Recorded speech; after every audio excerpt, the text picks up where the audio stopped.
well, surely people will wake up eventually to the horrors, right?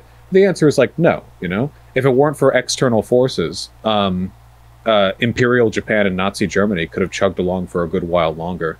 Maybe they would have eventually had some kind of like internal power struggle, or their economy would have collapsed because they weren't very competently run. But that doesn't necessarily mean they would have like eschewed the Nazism or the, you know, the imperial shit or whatever. They would have continued on in that fashion.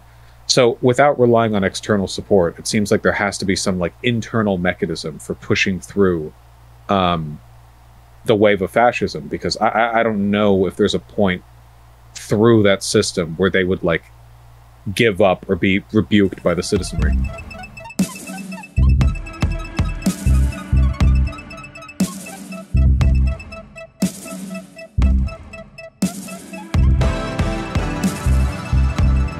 All right, ladies and gentlemen, I'm back today with another podcast with somebody who's I'm excited to talk with, Vaush, legendary streamer. I'm about to butter his biscuits and tell him that he is one of the premier voices on the internet these days that's bringing logic and reason back to the conversation. And I'm just honored that he agreed to talk with me.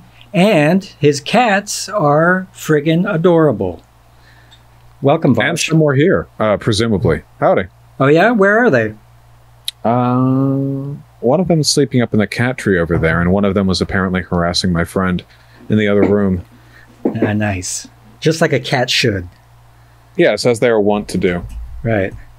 So first I'll start off. Tell me a little bit about your time at Arcata, because I've actually spent time there, and I know they had a little donut pizza shop there. I used to go there all the time.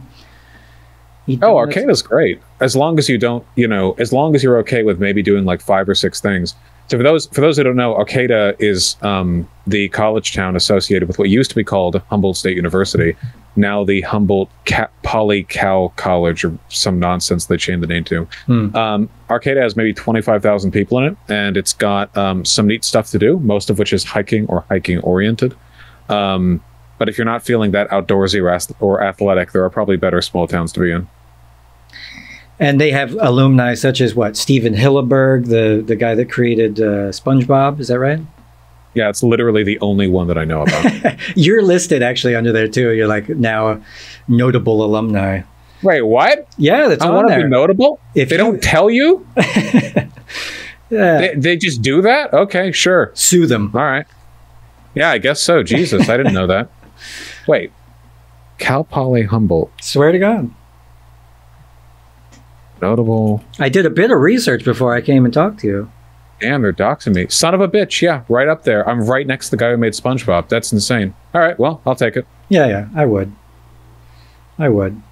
So, yeah, you just went on about a tirade about Germany, and I'm over there in Germany, and I can really say without equivocation that there is a huge problem with the police over here and their right-wing attitudes, because I got in trouble last year growing weed, and it took about 20 or 25 of them to come out, and they all were, you know, telling me that I was a dirty foreigner and that I need to speak German, and it was overwhelmingly fascist. So you're not wrong. Is weed not legal in Germany? No, I guess it's not. America's actually relatively liberal on weed, I think.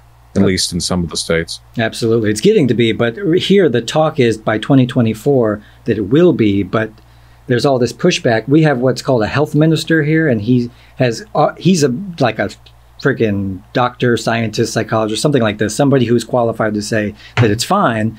And he's come out and said, hey, look, this is going to happen. But I'm like right under the cutoff, like, you know. But medical's booming, but it does me no good. Yeah, literally nothing is more irritating than the fact that it's not considered standard practice in law to exonerate people who are convicted of a crime of something that is no longer considered a crime.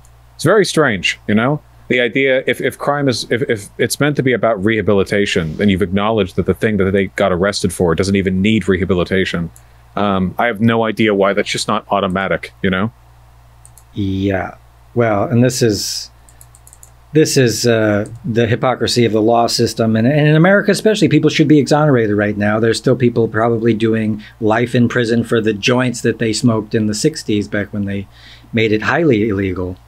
So Yeah, well, certainly with like 3 strike rules, right? Like in California, if you do a felony 3 times, you stay in prison forever, barring mitigating circumstances. So if somebody, yeah, got caught with a federal amount of weed sometime in like the, I don't know, late 80s or 90s or something, they could be in there until they die without a reevaluation of their sentence. Thanks a lot, Ronald Reagan. Yeah, no, thank you. He was the one who implemented it, right? In the in California. Yeah. I think very dumb. He single-handedly started the punk movement as just like a reaction to his horrible neoconservative politics. Yeah, okay, 25 years to life on a defendant who's convicted of a felony offense, who has at least 2 prior convictions for violent or felony offenses. Yeah, great stuff. You know, if you get a candy bar and you trip on the way out and knock somebody over, you know, congratulations. Assault and felony. Yeah. Either way, not a good system. Yeah. But right now, I don't know. I don't see how anybody could make me, with all the existential crisis, go through this world sober at this point. I say I need my weed, period. I'm straight edge. I'm high on life. I see that, but I'm fine with that. I think that that suits you, in fact. And in fact, the days that I don't smoke weed, I'm a little bit more articulate. But I have the tendency to throw temper tantrums sometimes, and so this is the great equalizer for me. It keeps me out of trouble to some degree, but I'm hot to trot. I'm ready to fight almost always, and I'm not a big guy, so I'll end up getting beat up constantly. So if I got to watch myself. Fully fair. I was lying, of course. I do like drinking. I don't like depressants that much. Alcohol doesn't make me feel any more tired until it sort of forcibly knocks me out. It makes me more energetic for as long as I can stay awake, so it doesn't have the experiential effect of a depressant. Yeah, well, and you got to monitor how much you're drinking, and also if you start drinking, you got to keep drinking until it's bedtime, because if you like stop, then you will hit that wall. Or so I feel like when I drink massive quantities of gin. Yeah, everyone has that line for how much they can drink in a like what their strategy is for mitigating a hangover down the line. I think it's better to be sober, or to sober up while you're still awake, or to be so drunk that you'll be drunk when you wake up the next morning. This is fabulous, yeah. Right, because in either case, I think it's becoming sober while asleep is what causes the problems for me. But I think it depends very much on like the individual and what kind of alcohol they're drinking. How much you ate that before, you know. Well, you have to eat. You got to eat. Well, I went years without eating. I would, start my day and then drink coffee till 5 o'clock in the evening. And now I'll probably have heart troubles in my old age, but that's all right. Oh, you're not old. I'm getting there. Well, I got my wispy Scottish mustache, so it makes me look like I'm still a teenager. That's good. But yeah, I also saw you railing on this whole thing with the new Twitter thing, and this is frightening for me too. And I just don't know. You're the voice of reason. I'm like, how are we going to get ourselves out of this? And what's the consensus for 2024? Are we doomed? Whether or not we're doomed for 2024 there's a lot I can't predict. It has a lot to do with how the independent state legislator theory gets validated by the Supreme Court ruling on Harper v. Moore. I think there are some liberal and somewhat left-leaning Supreme Court analysts who are saying that from the deliberations that have taken place thus far, it seems like they're not going to get a verification of the most radical version of the independent state legislator theory, which would be great. Even then, it's really hard to say. The media landscape is obviously incredibly favorable to conservatives right now. Yeah. What liberals need to understand is that it's not enough to be right. You have to be strong, too. Facebook is a right-wing boomer hellhole. YouTube prioritizes right-wing content searches. Twitter did before and now is owned by an openly far-right oligarch. Instagram is owned by Facebook. TikTok is owned by the Chinese government. And censors like fat and queer people. So it's not, whether or not you're right is meaningless if you can't get the message out. So I guess we'll see how that plays out. Do you think it was a matter of time? Did you think that the internet started kind of in a democratic way, but then the powers that be saw that this was going to be an issue, and they just subsequently just took hold of every method of communication? Yeah, well, money got involved. I mean, that's what happens that's the issue down the line pretty much every time this comes up. But yeah, money got involved. When a new medium comes out, initially it's driven by the auteurs, you know, the people who are just in it because they love it. People who will moderate an internet forum back in 1998 to nobody's benefit and possibly their own mental detriment, you know. But now there's, you know, trillions to be made. And invariably, because there is a bias towards conservatism for the capitalist, they will be, you know, driven in that direction. I think, if anything, actually, because of the way demagoguery works these days, the internet actually has an even stronger bias towards far-right demagoguery, because it's possible for, say, Elon Musk to be far more openly far-right than, like, the owner of a newspaper company could have 100 years ago. You know, the system, it makes it easier for individuals to reach massive audiences. Money only amplifies that. So in a way, there's like a additional emboldening of those forces. But there's some correlation between what happened in the Hearst days of the empire, where this newfangled medium of entertainment, like radio and newspaper and stuff, riled people up in this way, where like the internet kind of did that to rednecks. In 2015, that was like the last time that rednecks got their smartphone for the first time and started to participate in political discussions. And this, now people are just radicalized with conspiracy theories the same way that they were, you know, in the 20s by the same kind of Hearstian propaganda. Yeah, I mean, I think it's mostly old people getting a hold of social media that really like kicked it, you know? Because you can have your 70-year-old grandpas watching Fox News, or you can have them sitting at home with their phone. But fundamentally, the content drip has the same, you know, flow to it. They already get out there and vote. They're a very active voting demographic because they don't have much else to do. So this only kind of cements some other trends. But yeah, I mean, inevitably, like, as long as money existed to be made, there was always going to be a bias towards this far-right demagoguery. And if the liberals want to, like, win, they have to realize they don't have any way to reach people these days, you know? Like, seriously, almost all liberal or liberal adjacent or even left-leaning messaging comes out of Hollywood. Artists just tend to be left-leaning for, you know, a variety of reasons. So if you have TV shows, movies coming out that are generally progressive, that's great. But take a look at television news. You know, Fox News is huge. Tucker Carlson is huge, far larger than their competitors. CNN recently had a CEO change and pledged to bring more right-wing content to the platform. You know, social media, as it stands, is pretty right-leaning, I think, in terms of what it offers people, the biases that it pushes people towards. And, you know, what do we have then? Talk radio? That's far right. Talk radio is very far right. Print media, like news, well, the New York Times, which is not left-leaning, is at most centrist, you know. The Washington Post, stuff that's even remotely tethered to reality, are subscription-based. You go on their website and you hit a paywall. But you want to go in the Daily Wire, you want to go in the Post Millennial, you want to go to Fox.com, no paywall, get right in there. And Fox is known as much for its punditry as it is for its news, which is not the case for something like MSNBC, which is pretty, not entirely, but much more so news adjacent. So what do we have? Like, for left-leaning media distribution, podcasts?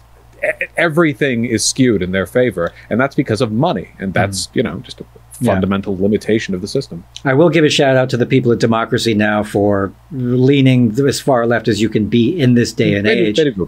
But they also receive money from the Ford Foundation, and that's what I find in a capitalist society, is that ultimately these if there's money behind it, then it is corporate, and then you don't by nature speak out against corporate interests when you're, you know, living in a capitalist society. Well, it definitely makes it hard to get funding. That's why for Bernie Sanders to do well, he has to get like an unprecedented wave of grassroots funding with an average dollar amount of 27 or whatever. Whereas you can have people like Bloomberg just buy themselves into the race. I guess you can go the Trump way and just be so audacious that you get free media attention, but that would only work from the far right and from a former game show host. That wouldn't work for like...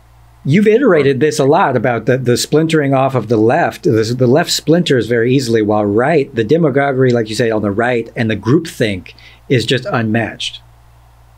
Oh yeah, that can't be competed with. I don't think it's just innate advantage of their ideology. We have to compete in other ways. I guess that's what scares me the most, is the fact that they're way more well organized and willing to just mimic each other exactly, while we tend to be more individualistic and anti-authority.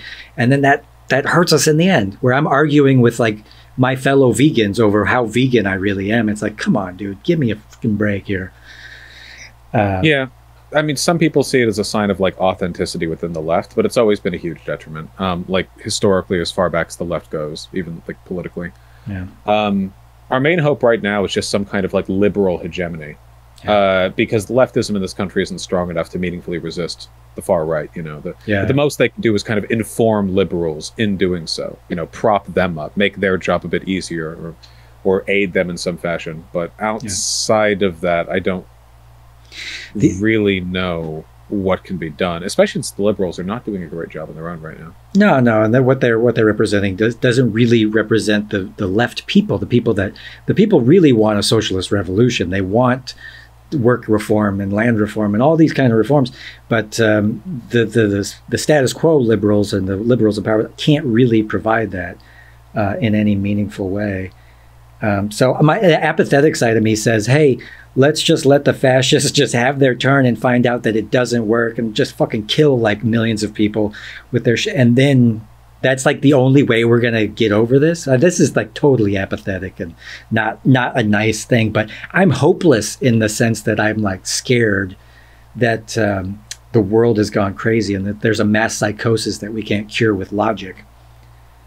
Yeah, well, unfortunately, historically, these fascist waves do generally have to be burnt through. Though, I mean, in terms of like experientially, the issue is I don't know how much of a relationship there is between like the harm they cause and the likelihood of them collapsing down the run. Because ultimately the notion you've described is like a liberal one, the idea that, well, surely people will wake up eventually to the horrors, right? The answer is like, no, you know, if it weren't for external forces, Imperial Japan and Nazi Germany could have chugged along for a good while longer. Maybe they would have eventually had some kind of like internal power struggle, or their economy would have collapsed because they weren't very competently run. But that doesn't necessarily mean they would have like eschewed the Nazism or the imperial shit or whatever. They would have continued on in that fashion. So without relying on external support, it seems like there has to be some like internal mechanism for pushing through the wave of fascism, because I don't know if there's a point through that system where they would like give up or be rebuked by the citizenry. Yeah. There might be. And this is just some kind of weird realization about humanity. When you pull back the curtain, you realize that the people in power, they cannot stop themselves from lusting after it, and then there's no end. It's like a bottomless pit for them. They need to own and control everything to some degree. And then there's the people in the right or whatever who are just sycophants who want to just bootlick authority so that they feel like, you know, somebody can pat them on the head and say, you're such a good boy, good job. And then there's us, like intelligent, compassionate, empathetic, critical thinking people who are pulling our hair out, being like, what the f is wrong with all you people? Well, yeah, I mean, it's the I think it's important, especially when you're evaluating these historical forces, to look at it from an amoral perspective. Not to say the morality isn't important, but I don't know if it's that relevant when it comes to the development of these ideologies and the ways they play out, you know? Because it can get really tempting to sort of get frustrated by the perceived obviousness of what we believe, right? Like, well, how can they not see this? How can they be so stupid? Unfortunately, they feel the same way about us. And even though we are right and they are wrong, their feelings are as significant to them as ours are to us, or more so.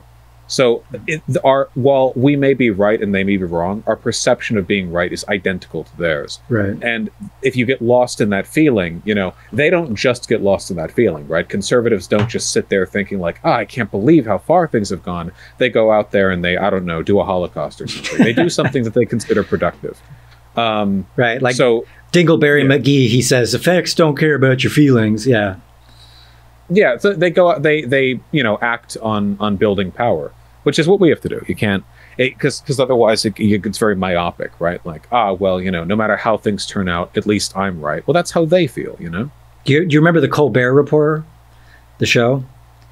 It was back when Colbert, yeah, when he was playing a character that basically made fun. This is the kind of strategic thing that we should be doing as far as matching their anger or passion or vitriol in order to appeal to the people that obviously need emotion and reactionary politics to get behind and say, oh yeah, I like this guy because he's as pissed off as I am.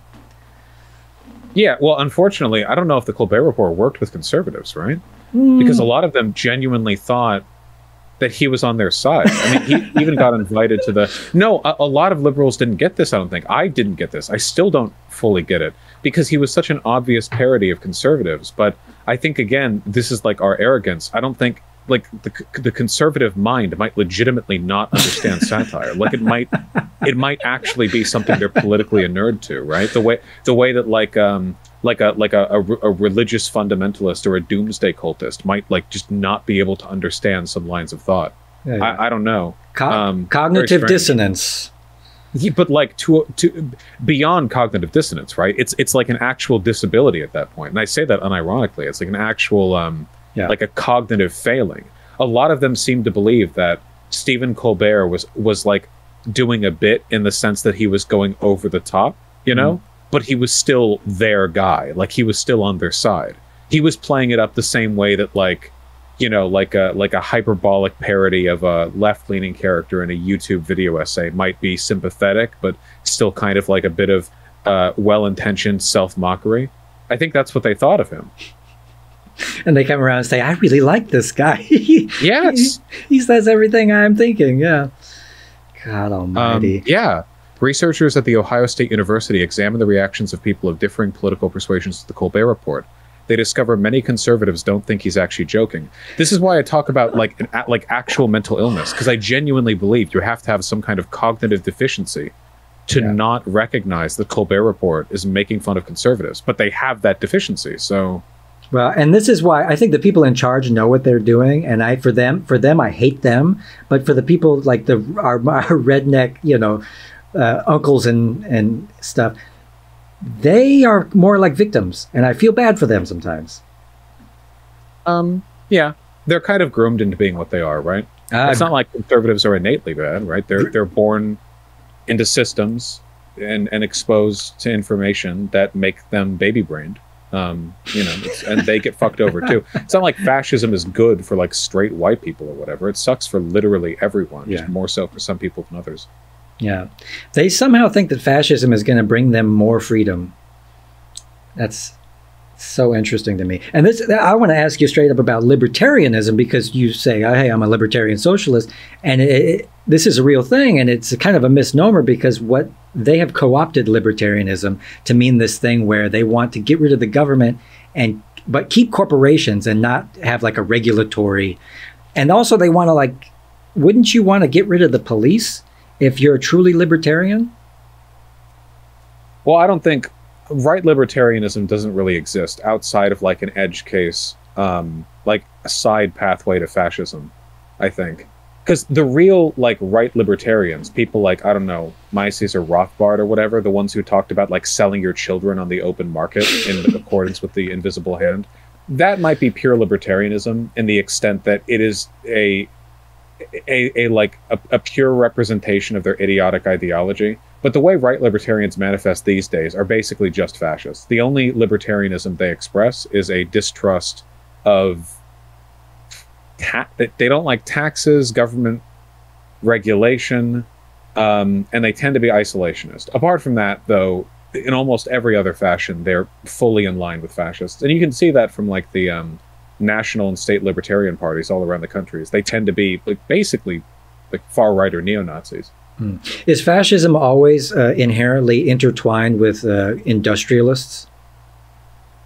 Yeah, I think so. It has to, right? Because the fascist appeal to like tradition over modernity is kind of rooted in a post-industrialist economic system. You couldn't really make a fascist appeal to an agrarian or a feudalist system, because if you did, you wouldn't really be able to make the the fundamental appeal to returning to some like prototypal pre-modern, you know, superior version of modern systems. I don't know if that language would really tie. I mean, you could still get the authoritarianism and stuff, but I feel like you kind of need that that justifying mechanism, especially since fascists are almost always kind of reliant on conspiracy to promote their point, and those conspiracies almost always have something to do with the Industrial Revolution or its consequences.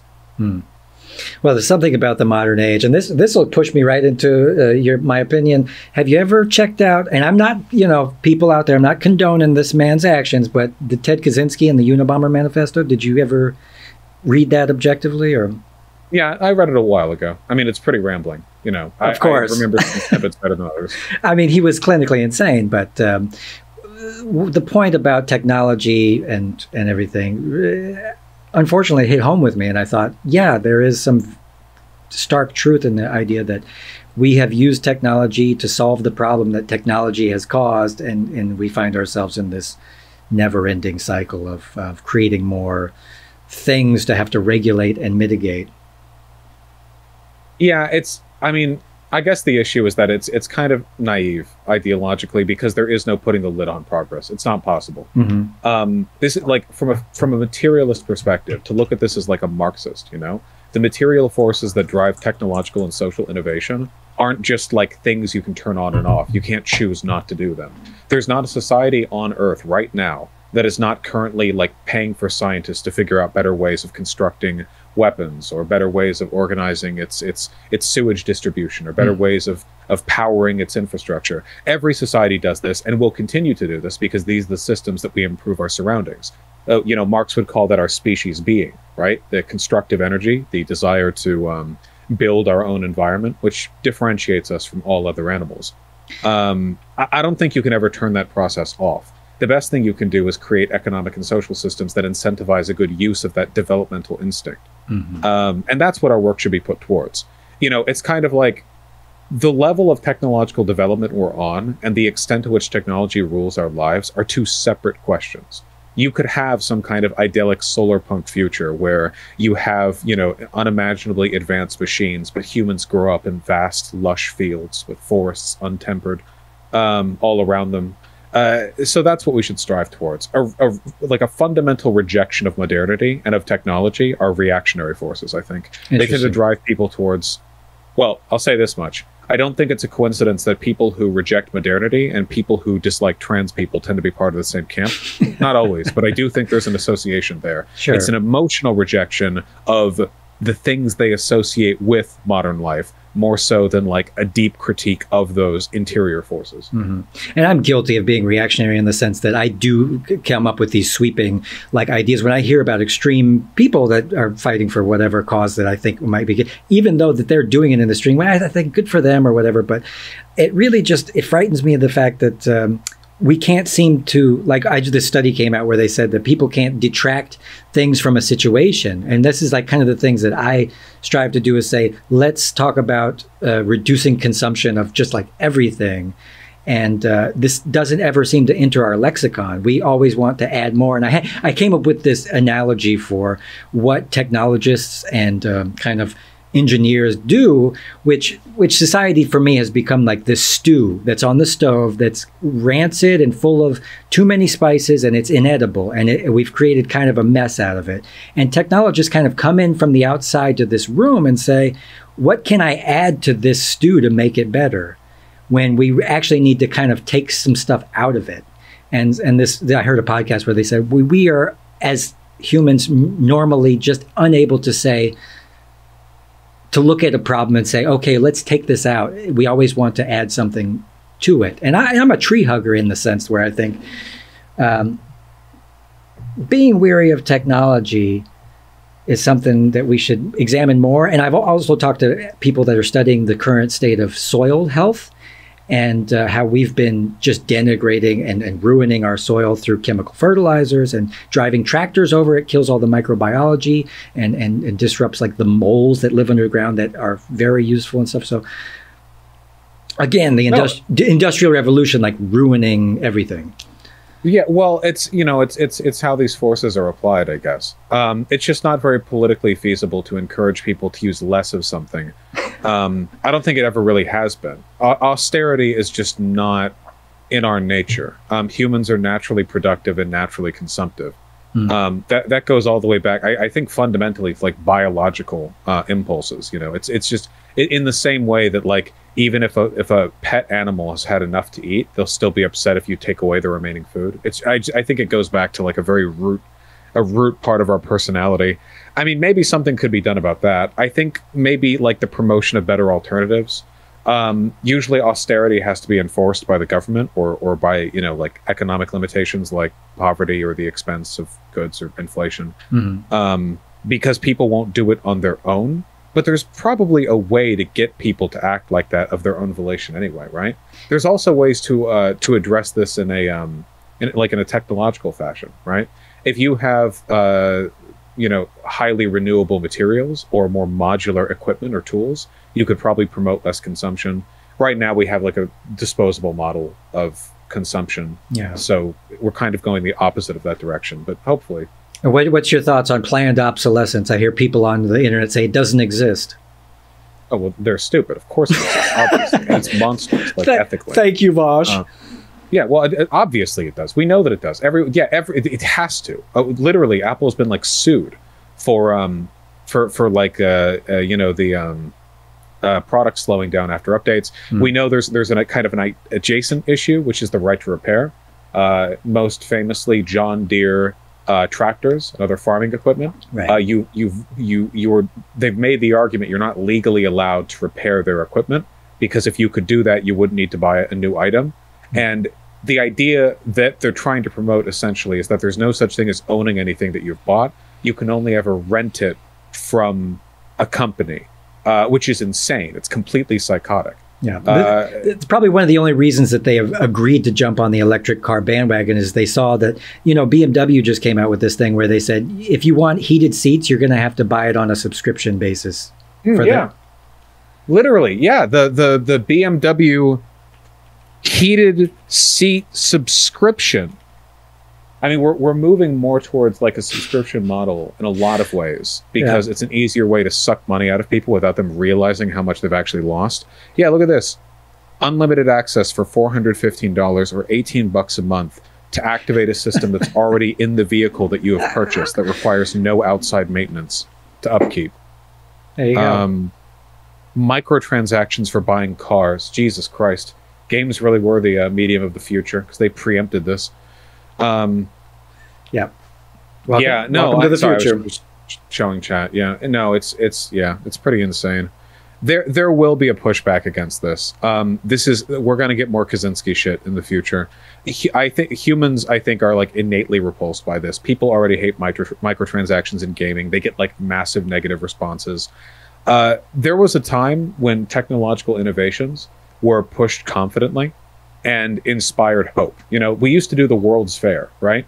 Like the World's Fair, where like back 100 years ago, you would go over to New York or Ellis Island or whatever, and they would have like, here's all the appliances that you can, that in the future you will be able to consume. Here's all this, here's all that. And it used to inspire a lot of hope and futurist like utopianism in people's imaginations. Now nobody does utopian futures. They're all like dystopian. We don't do that anymore. Not because technology isn't really cool. It is. Technology does lots of cool shit. But our upfront direct, like, as a consumer, our interaction with technology is usually through these, like, really sleek, exploitative corporate marketing ploys, The actual engineers are still doing really incredible stuff on the behind the scenes. It's just the way it's presented to us is ever more exploitative. And there's like the Neuralink thing where they say, well, it's going to cure disease. But if you look at the real capabilities of something like that, there's no other way to describe it other than frightening. Yeah, well, I mean, anyone who puts that shit in their head is insane. I don't know how anyone, that'll never make it to market. There's no way that'll ever make it to market. He's just throwing a couple $1 million at these tech guys to execute monkeys. so that he can look, like he's the next, I don't know, fucking Keanu Reeves or whatever. Yeah. Once again, I'm glad that you are the voice of reason, because you keep me sane. You have saved me from being upset about Thomas Sowell and various other frickin' freaks and shills and trolls and stuff like that. So, but speaking about animals, what's your stance on animal rights? Oh, I'm very much pro animal rights. If I could snap my fingers and eliminate animal agriculture, I would. Cool. I think that the answer is a lot more complicated than a lot of people seem to think.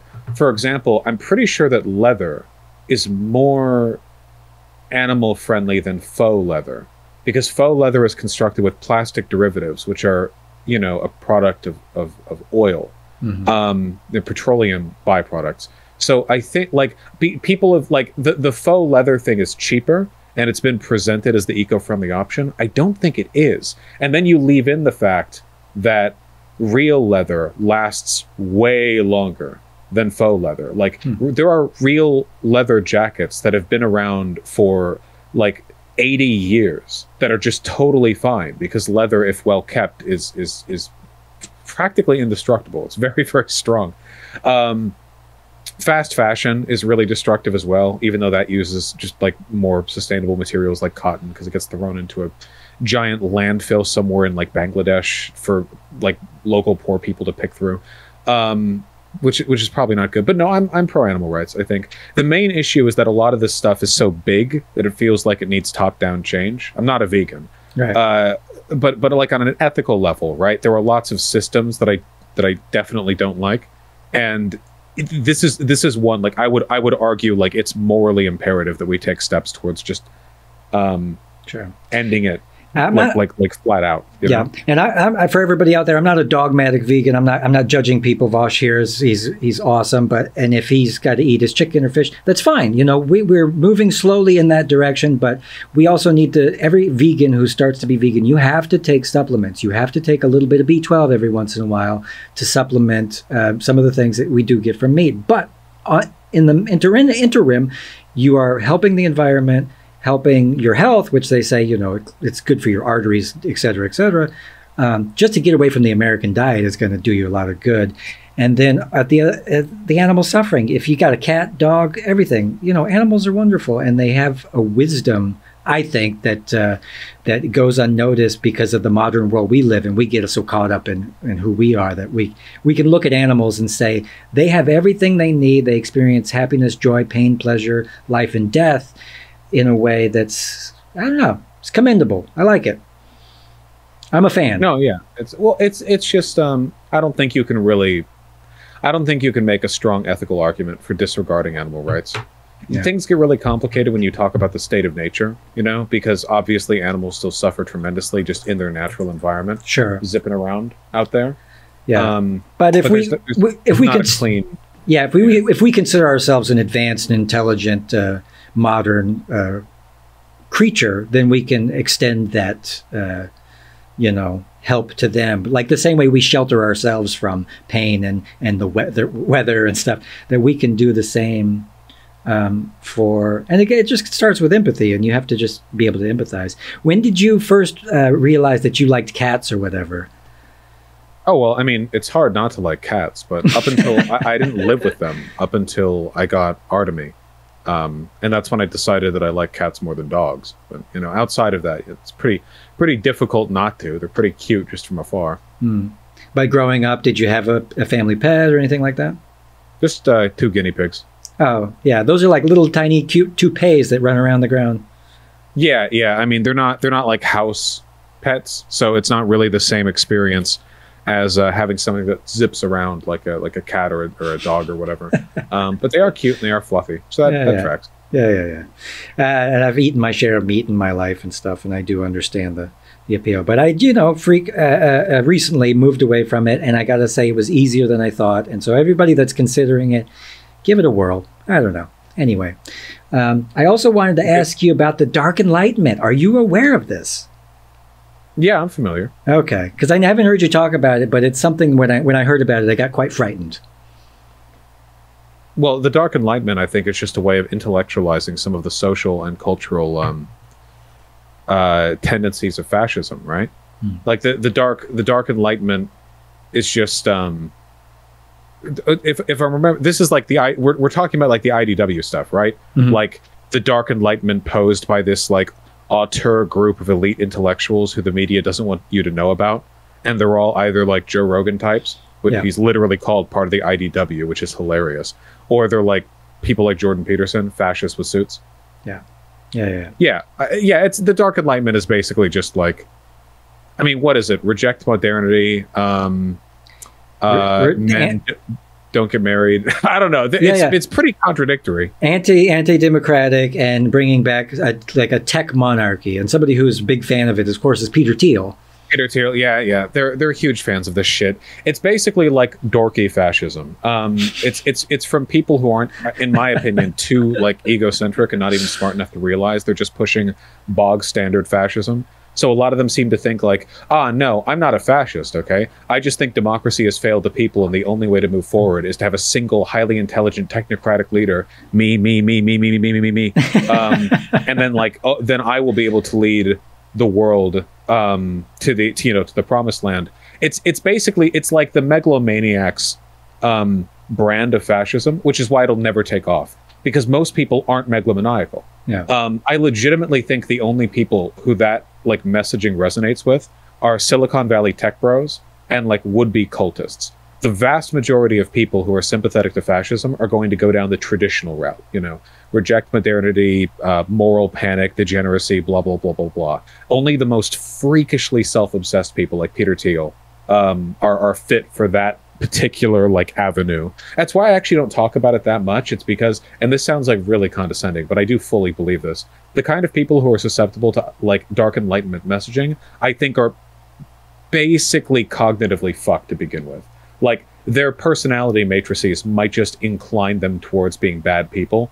Maybe that's not inherent, but like, holy shit, they really lean into that, like it's not, they are so far off from like reality and being a good person that it's genuinely tough to imagine like getting them over. It straight up looks like they went from Dungeons and Dragons to straight up monarchy LARPing. No, literally, yeah. And they act, and the way they talk is like a Dungeons and Dragons film. When fascists talk, it's very humanistic in appearance, right? Like, we need to return to when people were happy, when men were men, where women were women. We need to reject all this, like this alienating modernity. It sounds humanistic. It's not, of course, but it sounds that way. Not so for the dark enlightenment shit. It's literally like the shepherd must cull the sheep. A wolf in sheep's clothing must not pretend forever. Like, it's literally like anime villain. Like, I am the only one who can bring about the utopia bullshit, and it's so fucking funny to watch from afar. a lot of young guys are into that shit too, like 13-year-olds or whatever. So yeah. Well, I'm glad that you don't take it seriously, because I saw Curtis Yarvin. He's this leather-clad, chubby-cheeked, cherub-cheeked, loser. I don't know. There's no other way to describe this guy. I think the best way you can like. One of the easiest ways I think you can hit on this is if you Google fascism, you get a lot of info. If you Google the Dark Enlightenment, you get a pull comp ball on the very top alongside a bunch of blog articles and charts, which all look like they come from like Hearts of Iron 4 lifers. And that's like the market for this sort of thing. Spotify, Dark Enlightenment album by Dark Enlightenment. What do we got? Wait, hold on. What do we got here? Kill ghosts of the past. Haunting thoughts. No judgment. Still sleeping. Like, you know what I'm talking about here, right? Like, don't get me wrong. They're still fascists, right? Fascism's dangerous. It's just, this is like the dorkiest wing of it, Basement, 14-year-old brooding poetry kind of fascism. Yeah, no, 100%. These, like, 10, 15 years ago, these guys all would have been listening to Linkin Park or Evanescence. They all would have, like, incredibly thin self-harm marks running up and down their arms and legs. And they would all have, like, half-finished poetry in their school notebook about their mom and how they want her to die. It just... I mean, maybe they still do, Yeah. Maybe they're just that, but 30. Yeah. Well, that's the one of the things is they don't grow up, obviously. No, they really don't. Yeah. Well, so what, Vaush, what do you think is the number one thing that we should be all worried about at this moment? What's on your mind, really? Oh, democracy mostly. Okay. Democracy is the vessel through which you can affect political change nonviolently. And despite what a lot of people say about me, that is my best hope for the future. The democratic systems in our country are deeply flawed, but they're also pretty darn resilient.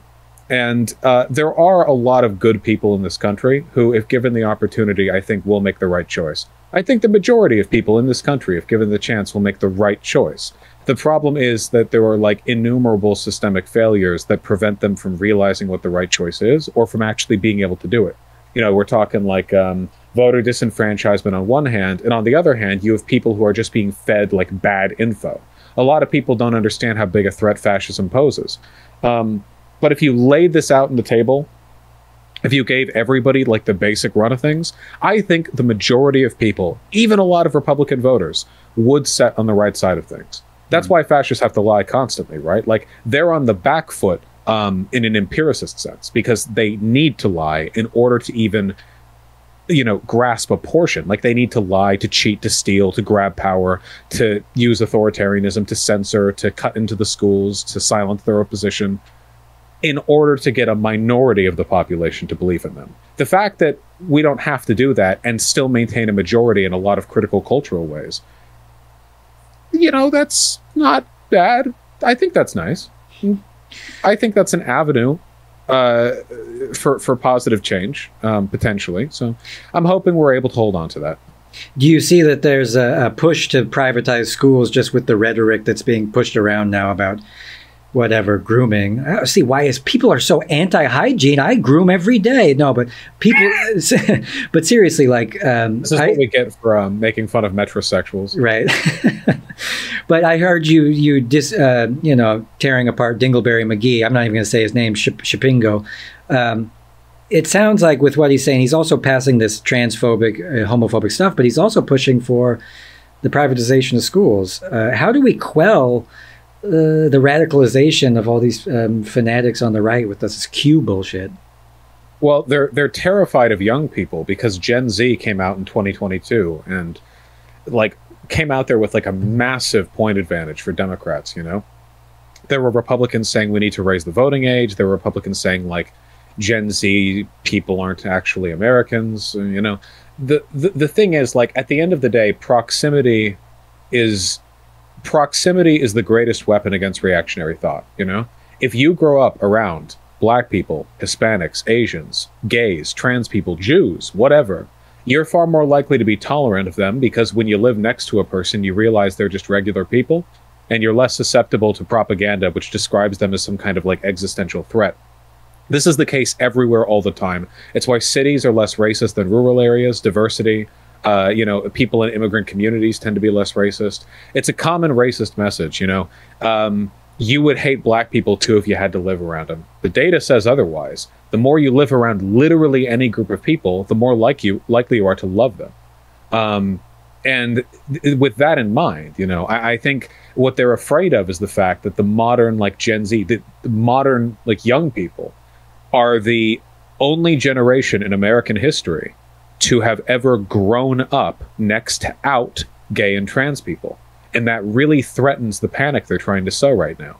Because all the shit they say about trans and gay people being threats to children resonates real great with 70-year-old boomers in the suburbs, and really poorly with 20-year-olds who grew up and went to school with gay and trans children who they got along with. It's very difficult to explain to those people, oh yeah, actually they're all existential threats, So I think the goal right now, that's why they're pushing for homeschooling, why they're pushing for private schooling, and why they're doing everything they can to ban any expression of or any teaching of queer stuff in schools. It's why they oppose any kind of medical intervention for young trans people, because trans people are more likely to stay in the closet until they can get some kind of medical intervention, and they don't want out trans people in high school, because all these things contribute to adjacency, and adjacency for young people means less likely to feed into the modern right-wing bias, the moral panic they're doing. So that's the threat. That's what they're doing. But man, does it not reek of desperation to you that they have to do all this just to prevent everything, just to keep people from interacting with each other? Sure. Sure. Somebody had a quick take the other day. They said, Occupy Wall Street happened, and they knew that they had to cook up some kind of new division between all of us, and whether it's race, sexuality, gender, animal rights, whatever it is, they will try to stick a fork in between a crowd and divide us in order so the conversation stays around stuff like this. But the things that and people that are gay should support black people, and the black people should support feminism, and feminists should support animal rights, because the system of oppression is kind of the same formula, same recipe on top. It just changes character. And I think people get caught up in their particular group rather than looking at who's doing the oppressing. Yeah, no, people are myopic, and we're also very susceptible to bias. It takes a lot of education and introspection to overcome or even acknowledge some pretty basic, obvious cognitive biases that we form. Yeah. There's not really an easy way through that. I just find it a little bit heartening that conservatives have to expend so much effort to overcome basic human processes. Think of all the effort that's gone into segregating people of different races, redlining, and people can live here. Well, why? Because they don't want people of different races interacting day to day. They do that in cities, and look what happens there. Democrats. You go over to you want to talk about class interaction. We watched a video on this from Not Just Bikes recently. It used to be back in the old days that everyone had to get into the city by the same roads, and wealthy people had to walk on streets next to poor people from the tenements right next to the factory. People intermingled. Poor people got to hate the rich people that walked by, and rich people got to feel uncomfortable with the poor people nearby. Now everyone drives to work, and people in wealthy and poor areas live literally miles apart, separated by commercial zoning. People of different income levels don't live in the same neighborhoods. This is, again, deliberate planning. It's a part of, standardized urban, planning models that have been designed to segregate because it prevents people of different interests from interacting. I saw this great debate. On Tuesday, I'm going to interview Bill Ayers. I don't know if you know who Bill Ayers is. He was. It sounds familiar, but I don't recall. He's one of the founding members of the Weathermen Underground, the radical. Oh, okay, there it is. Yeah, the radical group that bombed the Pentagon and bombed police stations. No. I know the Weather Underground. It's been a while since I've heard that name. Since college. For all the listeners out there who are maybe wondering, so I'm going to interview. But I saw this debate with him and this D-bag Dinesh D'Souza, the guy that made the Mule movie that just came out. The 50 documentaries, yeah. Yeah. This guy's a complete loser. But after the thing, there was a Q&A, and you had these really staunchly conservative right-wing people come up, and they said, well, I want everything to be privatized. And he says, well, did you drive here today? And she says, yes, in a car that I bought with my money, and I don't want to have to pay taxes. And he goes, did you take a road to get here? And she said, yeah, well, that's socialism. That's you using the state to, get here. And if they really think that they can exist as an island by themselves and disavow community altogether. And I just think that's just so hilarious. Yeah. Well, it's an artifact of, I guess to a large extent, suburban or rural living, right? Suburbs alienate people in a variety of ways. Mm-hmm. And in rural areas, there actually is legitimately less service out there, though still far more than they give credit to. Another thing that conservatives don't want people to interact with is functioning civic society. Because the idea of I'm an independent citizen who shouldn't have to pay taxes. I don't rely on the government in any way. This is an American thing. I swear to God, this is not a European thing. No. Because the European far right, there are some, of course, there are always some. The European far right sure does exist. I'm not saying it doesn't. But the idea of I exist as an autonomous individual and in no way do I rely on the government is a kind of delusion that is pretty specifically American. Like the far right in Germany doesn't really go for that. There's a reason why modern right libertarianism is considered an American fad, as are sovereign citizens. It's like it's an us thing because they're not delusional enough to make that claim. Yeah. But you know, we are, I guess. I can confirm that because I live in Germany and I see the people that vote for the AfD, the Alternative for Deutschland. They are mostly, you know, slovenly guerrilla types with their knuckles dragging the ground, not too rich at all. And the rich people actually are happy to pay their fair share because that's how their system worked for so long, and they don't really have an issue with it. So the rich people aren't so rich, poor people aren't so poor, and for whatever reason, the system works a little bit better. And I think it has a lot to do with the fact that people are so close together, like the population density's so tight, that if there was ever something as unfair as what's in America, that people would find out from their friends and neighbors, rather than in America where people that live in Nebraska get their information pipelined into them through cable news. There's not this capability for people to find out that they're completely being screwed or being unfair to their friends and neighbors and stuff like that here, anyway. Yeah, well, again, they try to keep like basic natural information from, you know, making its way to people who need to hear it. You can take a look at the difference, like in terms of far right rhetoric here too. The far right here in America, very libertarian leaning, you know, in terms of their messaging. You know, the big hand of government is reaching over to fuck you. Dr. Fauci, you know, all the messaging. Look at what Elon Musk is screeching about on Twitter right now. I saw that. Leans heavily into this. Adolf Hitler didn't really do that. I mean, there was still the conspiracism about the Jews controlling the government and business, don't get me wrong, but he didn't really promote German fascism as like an individualist exercise. He did the opposite, in fact. It was about like collectively giving yourself to the state. Fascism is ultimately a highly collectivist ideology, but he was open about it pretty much. Like if you like listen to some of his speeches or read Mein Kampf or whatever, he would talk about like, oh yeah, we have to give our lives and our blood to the state, which is an engine of Aryan perfection. It needs to be the Aryan state. Like very obviously individualism was not on the docket here.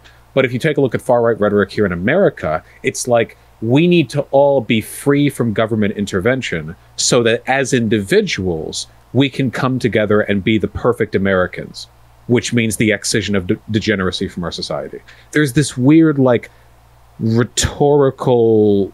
Do you get what I mean, right? Sure. Like I mean, the distrust of the American government was just a thing that they're preying on, because the distrust of the government has been brewing for decades now, because people have slowly started to turn, even very conservative redneck people have started to turn their eye against the government. And so they're just playing into it and saying, well, I got the answer for you. It's libertarianism, and we're going to get rid of that pesky government, when in reality, the government is just a puppet for corporate interests. While the left is looking at corporate interests being like, we need to rein these people in. They have successfully diverted the people to look at the government and say, oh no, it's them. Let's get them. And you have this extremely weird like loop where like, the fascists in America will promote distrust of government while pushing for the greatest possible expansion of government power imaginable. They're pushing for bills that limit your medical rights, that allow for intervention in or surveillance of like every level of your life, that discriminate and destroy like you know, privacy, that empower the police, that empower the military. While talking about not trusting the government, again, Hitler didn't do this. Yes. He fully promoted trust in his government. He wasn't like abstract about that. Very clearly, he was meant to be like the architect of, you know, Hitler posed himself as the like strong man who would be the architect of the German future. American fascists act like they're going to do nothing at all while in power, except for disempower themselves, do the opposite, while their fans like cheer them on for dismantling government power. I think what I'm getting at here is that American conservatives are more ideologically incoherent than your average Nazi. Which is in this respect, at the very least, I think that is absolutely empirically true. Like that, yeah. No. 100%. It makes no sense. Right. But it's like ubiquitous to the party now. It's every conservative politician is like this. Should we reiterate to the people that might be listening and say, we're not saying that Hitler was some fantastic guy. but we're saying that he did more for Germans. We did more for Germans, actually, in this fascist sense. But the fascism in America is actually selling out the people underneath them, and they're too stupid to know. It's a fascism, and then there's fascism with like a headstand. You know, it's a whole new game in the sense that a headstand is involved. Otherwise, the fascism still present. Yeah. Oh, Jesus. Sorry, we're over the hour. I actually have to talk to somebody else. I didn't realize. You're all good. Hey, did you have fun? Well, of course I had fun. How could I not talk to you? Well, let's do it again sometime. Yeah. What do you say? I can never make any specific promises, but hit me up and I'll let you know if I'm free then. Well, now you know my face, and I know your handsome face, and now we know each other, so now we're buddies. We both know each other's handsome faces. Yeah. It's been a pleasure having you on. Yeah, as you as well. I want to thank Vaush for coming on. Wave goodbye to everybody. Bye, everybody. Thanks for coming.